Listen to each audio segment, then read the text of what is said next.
আমরা আলিপুরের উকিল সমাজ, আমাদের আলিপুর কোর্টে দুটো বার অ্যাসোসিয়েশন আছে। একটা আলিপুর কোর্ট বার অ্যাসোসিয়েশন, যেটা ক্রিমিনাল কোর্টকে বলে বি রেজিস্টার, সিভিল কোর্টকে বলে এ রেজিস্টার। আরেকটা বার আছে আলিপুর ক্রিমিনাল বার। তিনটে বারকেই আমরা চিঠি করেছি যাতে কোনো অ্যাডভোকেট ওর হয়ে না দাঁড়ায়। রেপিস্ট অ্যাডভোকেটের বিরুদ্ধে আমরা তাই কোনো অ্যাডভোকেট জরুরি ভিত্তিতে একটা ওদেরকে রেজলিউশন নিতে বলেছি যাতে কোনো অ্যাডভোকেট এই বদমাইশটার বিরুদ্ধে না দাঁড়ায়, জামিনের জন্য না দাঁড়ায়। এটা কার কার বিরুদ্ধে আপনারা এই রেজলিউশন নিতে চান? টোটাল যারা এই কেসে যারা আছে প্রত্যেকের কাছে দেখুন, এইটার মধ্যে আমরা স্পেসিফিক কেস নাম্বার সেকশন উল্লেখ করে দিয়েছি।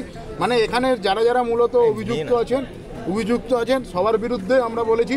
কারণ একজন হচ্ছে অ্যাডভোকেট বলছেন আর দুজন হচ্ছে ল স্টুডেন্ট, মানে এরাও ভবিষ্যতে অ্যাডভোকেট হবে। আমরা চাই না অ্যাডভোকেট সমাজে এরকম কোনো ব্যক্তি আমাদের সমাজে আসুক যারা ক্রিমিনাল হিসাবে অ্যাডভোকেসিটাকে ব্যবহার করতে পারে। আমরা এর ঘোর বিরোধিতা করছি। কালো কোর্ট এদের কোনো রকমভাবে আমরা প্রশ্রয় দিতে চাই না।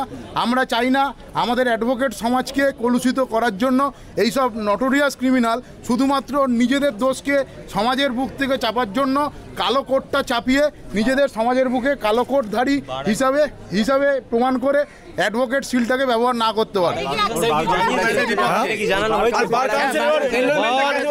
বার অ্যাসোসিয়েশনকে আমরা চিঠি দিয়েছি, বার অ্যাসোসিয়েশন চিঠিটা রিসিভ করেছে, কিন্তু ওরা রেজলিউশন নিতে বলেছে, কিন্তু ওরা এখনো রেজলিউশন নিয়েছে কিনা সেটা আমাদের জানা নেই। কারণ বারের একটা কমিটি আছে, সেই কমিটির কাছে আমরা আবেদন করেছি। কারণ আমাদের এখানে যদি কোনো অ্যাডভোকেট মারা যায় বা কোনো কিছু হয়, বার একটা রেজলিউশন নেয়। সেই বারের কাছে আমরা বলেছি আপনারা একটা জরুরি ভিত্তিতে একটা রেজলিউশন নিন। আমরা যারা বারের মেম্বার আছি কোনো অ্যাডভোকেট যেন এর হয়ে না দাঁড়ায়। চন্দন কুমার সাহা, আমি একজন অ্যাডভোকেট, এই বারের মেম্বার। চিঠিটা করেছি, ঠিক আছে। হ্যাঁ, এইটা আপনাদের আর একটা জিনিস আমি দেখাতে চাই। এই যে ব্যক্তি মনোজিৎ, তার বিরুদ্ধে আরও প্রায় 7টা কেস পেন্ডিং আছে, আরও 7টা কেস পেন্ডিং। আমার কাছে একটা প্রশ্ন, আমাদের ক্যালকাটা ইউনিভার্সিটির আন্ডারে এটাই হচ্ছে নিয়ম। কেউ যদি ল পড়তে চায়, সে যে বছর হাই সেকেন্ডারি পাস করছে সেই বছর চান্স পাবে এন্ট্রান্স দেওয়ার, তার পরের বছর চান্স পাবে, তার পরবর্তীকালে সে কিন্তু আর কোনো রকমভাবে পরীক্ষা দিতে পারবে না। এই মনোজিৎ 14 সালে একবার ভর্তি হয়ে রাস্ট্রিকেট হয়ে তারপরে আবার কোন জাদু বলে আবার গিয়ে সে অ্যাডমিশন পেল।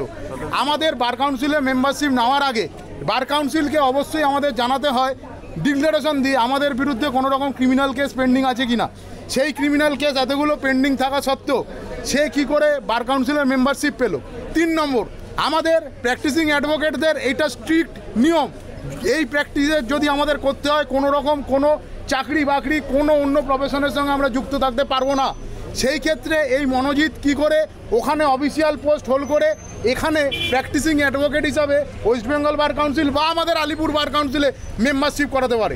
বিষয়টা কি এতদিনে আপনারা জানতেন না? বিষয়টা আমরা এতদিনে জানতাম না, বা আমাদের হাতে আপনারা দেখেছেন এই আলিপুর ইলেকশন নিয়ে আমরা বিভিন্ন সময় হাইকোর্ট সুপ্রিম কোর্ট করেছি। আমরা প্রচণ্ডভাবে বিরক্ত। আমাদের না জানিয়ে অনেক ক্ষেত্রে এরকম অ্যাডভোকেটদের এনলিস্টেড করা হচ্ছে, যেটা কোনোভাবেই আমাদের পক্ষে মেনে নেওয়া সম্ভব নয়। তাই এতগুলো প্রশ্ন, হচ্ছে বীজ গাছটা কে বপন করেছে এটা আমাদের দেখতে হবে। আমাদের বার কাউন্সিল কি করে এতগুলো দেয়াল টপকে তাকে অ্যাডভোকেট হিসাবে এনরোল করলো? এতগুলো কেস পেন্ডিং, আমি আবার বলি এতগুলো কেস পেন্ডিং, ডিক্লারেশনে সে কি জানায়নি তার নামে কোনো কেস পেন্ডিং আছে? আমাদের জানাতেই হয় যে কোনো রকম ক্রিমিনাল কেস পেন্ডিং আছে কি না। অফিসিয়ালি সে কোথাও অফিসিয়াল অ্যাপয়েন্টমেন্ট যদি পায় সে কোনো রকমভাবে প্র্যাকটিস করতে পারে না, তাহলে সে কী করে প্র্যাকটিস করলো? হ্যাঁ, এই তো আপনারাই দেখুন না কতগুলো 14 সালে পেন্ডিং, 17 সালে, 18 সালে, 22 সালে, 24 সালে, ঠিক আছে।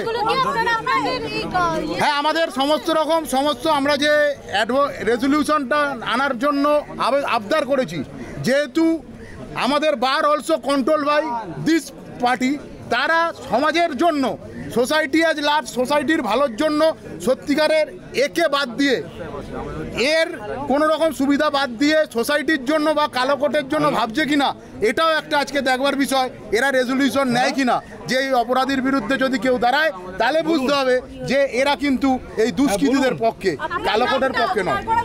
হ্যাঁ, ওর হয়ে নাম দাঁড় করানোর জন্য আমরা প্রতিনিধিদের রিকোয়েস্ট করেছি, কিন্তু সেটা তাদের ব্যাপার যে তারা এই আমাদের মান্যতা দেবে কি দেবে না।